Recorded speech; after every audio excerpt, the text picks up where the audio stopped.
As a paleo nerd, I spend quite a lot of time picking holes in dinosaur depictions in fiction, but as an author, I also spend quite a lot of time taking artistic liberty. Today I am going to do a little both. I am going to pick holes in the paleontological representation in my book, The Lazarus Taxa.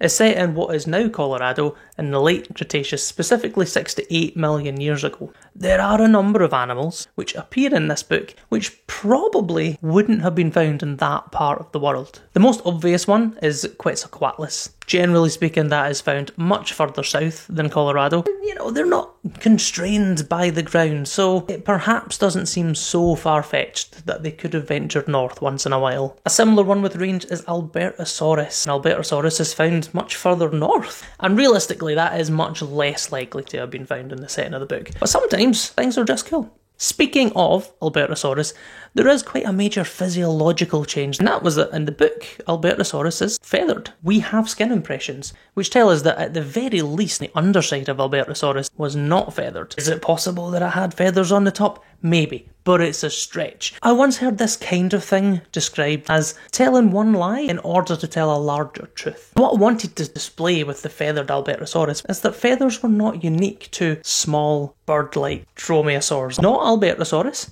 but there were similarly sized animals that had feathers, such as Eutyrannus. One of the best animals to write, Dakotaraptor.